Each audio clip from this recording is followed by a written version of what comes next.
Apple. I'm looking good, K. Thank you, baby. Thank you, K James. Hey, you looking slim at the top, man. I'm still heavy at the bottom, though. I'm still heavy at the bottom. I'm slim at the top, but I'm still heavy at the bottom. Yeah, I'm saying? It's a little difference. AP accountability partner. I'm gonna read that super chat shortly. We're gonna get there. All right, I gotta focus. Apple is deciding to completely kill the electric car, but it's not. That's not it. That's not the entirety of the story. We gotta focus on an investment perspective, and I want to go over this in Stock Club over the weekend.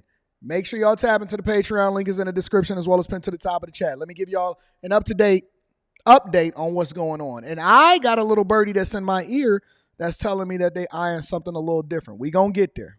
Apple winding down its electric car effort. And CBC's Steve Kovac joins us now at the table with more on all of it. What happened? Yes, scrapping plans, hitting the brakes, whatever metaphor you want to use. But look, this is all coming, Andrew, after about a decade and billions of dollars in spending. Bloomberg, of course, first broke that news last night. It's been since confirmed all over the place. Look, this decision comes after years of leadership changes and deviations from the original dream Apple had of a self-driving electric car. They were calling it Project Titan internally, with no steering wheel or gas pedals. At one point, Apple even thought it could start selling its car by 2020. Projects created a revolving door, though, because between talent from Tesla and Apple attracted executives from traditional car companies as well, GM, BMW, and the like. But look, nothing has ever shipped in the last decade from this group, and many top execs bolted after just a few years. The last project leader, that was Doug Field. He's famous for making the Tesla Model 3. He left Apple for Ford in 2021, and most recently, the group was run by Kevin Lynch. He was originally hired by Apple to make the Apple Watch. His job is changing now, by the way. He's going to start reporting to Apple's AI boss, John Giannandrea, also known as JG internally. But look, now this is over. The group of approximately 2,000 employees working on this will be effective. Presumably, many of those focused on the car, the hardware of the car engineering, they're likely out of a job. But if there is one bright spot for Apple here, we've been talking about this all morning, some of that talent is going to be moved over to that John Giannandrea group to work on artificial intelligence. And speaking of AI, let's talk about what Tim Cook said in 2017, calling the company's self-driving car project, quote, the mother of AI projects. So there are several ways to look at this. I'll give you two. How about this? The realization that it's better to focus the investment on the technology that's happening today. That would, of course, be AI, instead of chasing a highly regulated and low profit margin market like the auto market. And perhaps all that time and money spent on self-driving, the AI can apply to whatever magic AI thing Apple is going to be working on and expected to announce later this year. Or you can just look at this as a straight up blunder and Apple's failed attempt to disrupt what Morgan Stanley analysts had been calling to this entire journey a $10 trillion industry that Apple could have tapped into. I think Morgan Stanley was saying they just had to capture 2% of that 10 trillion, bigger than the iPhone business. So let me tell you, somebody is saying, why is Apple trying to make cars stick to phones? Apparently, you guys are not familiar with business and you don't understand why they are trying to do anything, because market share growth and disruption, and then being able to, okay, let me back up for a minute, because I got to remember that we all got to start from someplace. And so it's important for me to break it down from a C student's perspective. I'm going to be reading those super chats shortly. How do you control a market? First of all, it's big bank, take little bank. Secondly, is who does it better, faster, right? Third, Apple wants to continue to swallow people into its ecosystem. I'll give you an example. An iPhone was the first thing that got me, right? Because I was always a BlackBerry guy. Anybody that was coming up in the late 90s, early 2000s, once you start getting past a certain, it was the BlackBerry that was the king, right? The BlackBerry was the big dog. If you had a BlackBerry, you was about business, right? And so the first thing that got me, even though I resisted becoming a Apple integrated into the Apple system, was an iPhone, because eventually they bought me an iPhone and I said, okay, let me try it out. Then it went from an iPhone to a MacBook. because then when they started to suck you into the ecosystem, the beauty of Apple and what makes them so unique is that all of their products is not necessarily so much more technically advanced than what's going on at Samsung or Microsoft, is that it's all integrated and it's easier to use. I don't need any cords. I don't need anything. When I go and I record something, I just airdrop it straight over to my computer. I edit it. I then airdrop it back over to this. If I need to capture some more information, I can edit my stuff on the phone. I can use my phone as a easier way for me to be able to live stream on. Sometimes I even use it as a camera. It's a lot of different ways in which it's integrated. It's all integrated. What happens on my phone ultimately shoots over to my Apple Watch. When I'm working out, I can automatically see my stuff.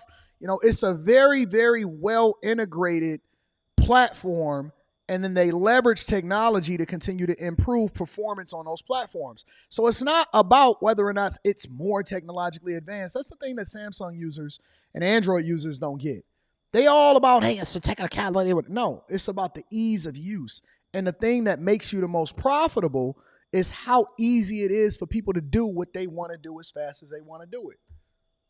That's what it is. I work on whatever it is that I got over there on my Mac Studio, and then I never have to carry my laptop. I wind up just going straight over into my penthouse, and then I just open up my laptop, and it's already set up and it's already integrated. And so user experience is more important to Apple than hurrying up and trying to release a feature out to the general public, right? And the Apple Car obviously would play into that, but it's a lot of things that came from that. For example, now it's just normal for you to require Apple CarPlay and Android Auto, regardless of what you start getting into. And what Apple also discovered, if you start to listen to these earnings calls, was that it was more profitable and much easier for them to scale when you start paying attention to the services division that they then developed as a part of the Apple Car. So it's a lot of things that came out of it. And when the Apple Car kind of came into play, yeah, they were planning to release it eventually, but it was kind of like a concept car. When you go to the auto show, you see these concept cars and you say, man, they never gonna build that. Well, in a way they do, because they take a lot of the different design cues and the technology that they're showing you at the auto show, and then they testing it to the general public to see what the response is. That ultimately makes its way in so many different vehicles that they wind up saving a whole lot of money and selling to you at a profit, right? It may be the software that they use in order to make sure that the ride suspension is riding a certain way, or it could be the aerodynamics that they develop as a result of this, and then the design cues from the headlights start to make its way into the design language of all of the vehicles that, ultimately water and filters itself down from the top vehicles all the way down to the bottom vehicles, right? A lot of people are looking at Porsche, and they say, well, electric cars, we don't really like electric cars. The Taycan so well. But if you look at the Taycan, and then when I wind up buying Rita, her new Cayenne truck, I looked at it and I said, man, the same technology that they mastered inside of the Taycan was the same technology that, the screens, how they set up the screens, all of the software inside of it, whether or not it's buttons or whether or not it's just a touch screen in the middle, right? A lot of that technology started to filter its way into the other vehicles that they wound up developing, that they're just now releasing to the general public, that they think that they get new, that I didn't had 3 years ago, right? iPods became iPhones became iPads, and it's the same thing over and over again. So it's the ecosystem, but it's the software. But then they don't necessarily have to release a product. They can test the product, but then they're still having the bean counters to determine whether or not it's going to be more profitable for them to actually release a physical product, or if it's easier for them to wind up buying another product. We're going to get there in a second. All right? We're going to get there in a second.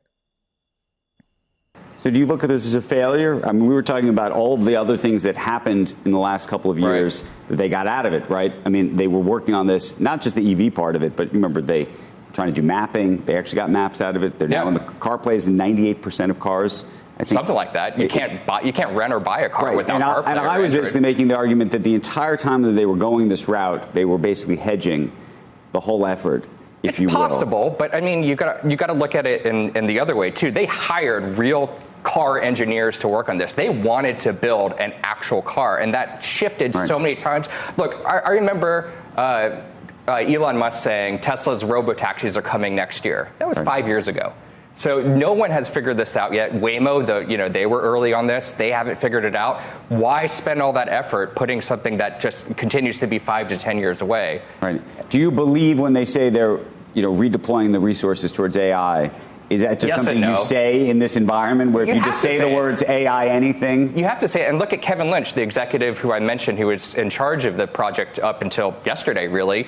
He was there for the Apple Watch, and now he's almost been demoted or maybe sidestepped now. He's reporting under this AI group. It sounds like the move, why let those software engineers go to Microsoft or a competitor, let them work on AI? The real question is, can those learnings that they did, what Cook called the mother of all AI projects, can that be translated to whatever they're going to announce for some kind of AI iOS version that might come this summer? I think that's... Now, it's funny, right? Because when we have this conversation, and one of the things that I talk about in Stock Club is that you only want to really have like one speculative holding, right? Because stocks are not ways for you to gamble. It's ways for you to make a strategic investment. And in those investments, you make so many gains in the metas and the things that's a part of your magnificent 6 or 7 that you then start to evaluate, well, if I had to take one bet on something that could possibly explode, what would it be, right? And so one of the things that I talk about, and I'm not going to talk about it extensively on this, y'all got to join the Patreon, link is in the description as well as pinned to the top of the chat. One of my speculative plays, or my only speculative play right now, because, we are investing in trash. We talked about that in the last Stock Club. We went over the hospitality industry. We talked about different technology, why it is that we want to go in or don't go in. Even when it came to trash, we walked away from waste management. I wound up buying into something else. I'll tell you guys what that is on Sunday.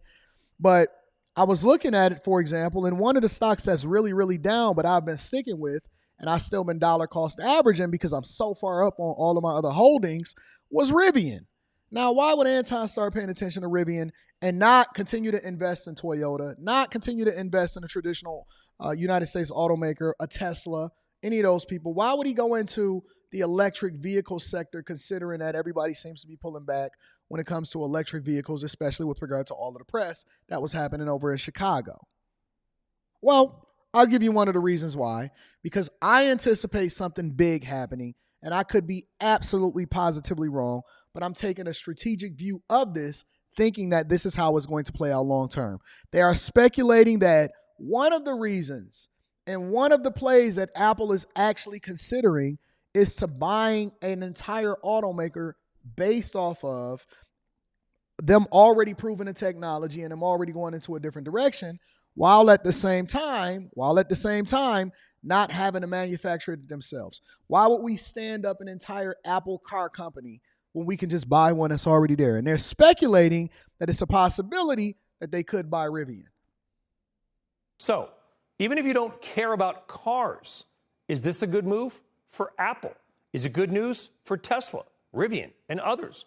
With us tonight is Deepwater Asset Management Managing Partner Gene Munster and Gerber Kawasaki President and CEO Ross Gerber. Gene, you say you're surprised, but I wonder why. Whoever thought that an Apple car was a good idea in the first place? Well, I think Apple thought it was a good idea, and I think that they've got a history of redefining, reimagining product categories that were getting off the ground. And so the amount that they're investing, by my measure, was about $1 billion per year, most of that coming over the past 3 or 4 years. And Tim Cook it wouldn't said be a merge. If it ever happened, I'm not saying that I would happen. If it would happen, then it would be a buying of the company. It wouldn't be a merge, because you got to remember, Rivian already has a contract to build, and Amazon is their largest shareholder, to build the vehicles that is now replacing and that you see driving up and down your street, the electric vehicles that's now delivering your packages every single day that goes to your homes. All AI projects. And so if you listened and watched what they're doing, they wanted to do this. This was a goal. And of course, they've now shifted direction. So that's what surprised me. I had put the odds at this at 50-50 that this would come out, 50% chance. I'm famously wrong for predicting Apple Television that got killed in 2017. And that 2017 episode reminded me, because Apple is working on something doesn't mean that it will see the light of day.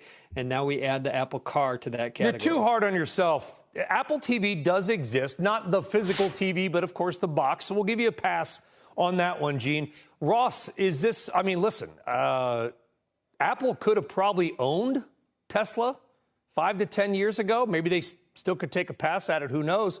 What's your take?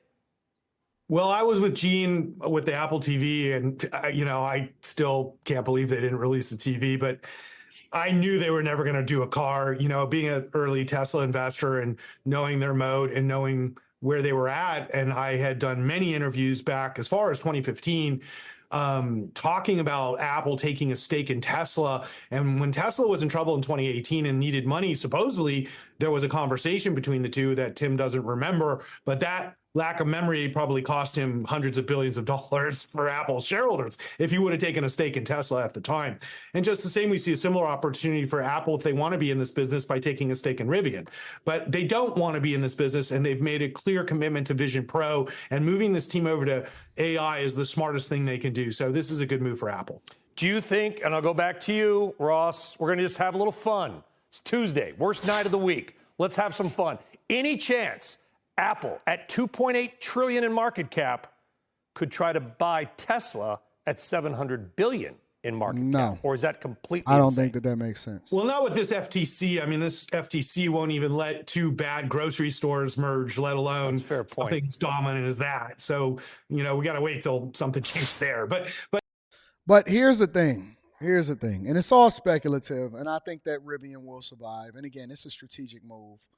Very, very, very, very, very, very small part of my portfolio, but I'm going to continue to invest in them because I believe in RJ Scarange. I also believe that Amazon is making a strategic partnership with them, and they made an investment that will allow for them to make the play long term. I'm not looking at now, I'm looking at long term. It also helps the shareholders for them to continue to lay off people that's not needed for the company. But more importantly, I don't think that Apple is done with cars in general. I just don't. I don't believe so. I think that Apple for a long time is always looking to acquire or at least make a part of their portfolio what's going on in the car business. I think that the market cap for the car business is too big for them just to completely ignore. If you continue to see car manufacturers want to only or want to divest themselves as far as their proprietary technology or not for allowing for Android Auto or Apple CarPlay to be a part of their cars, I think that they still want to be a part of that ecosystem. So I think that it makes sense for them to get into the car business eventually. I don't think it makes sense for them to buy a Tesla. Ultimately, interestingly enough, is that I do believe that Apple is smart enough to not spend too much time or too much money investing in or becoming a part of something. They're not going to be a Microsoft when Microsoft bought Nokia. They're not going to be a Microsoft when Microsoft bought Nokia. It makes no sense, right? They're not going to buy a business just to write it down. If they can't see a path to profitability for it or for it to feed into what it is that they already got planned for, because these companies plan for 10 and 15 years out. If it doesn't feed into a larger vision, then they will never execute on it. Because they don't do based off of speculation. They base their decisions off of real world technology and how they can actually grow that business. So you're not going to see them buy something and try to hold on to it for speculation. So it'll be interesting to see where it goes. I'm going to keep paying attention to that specifically.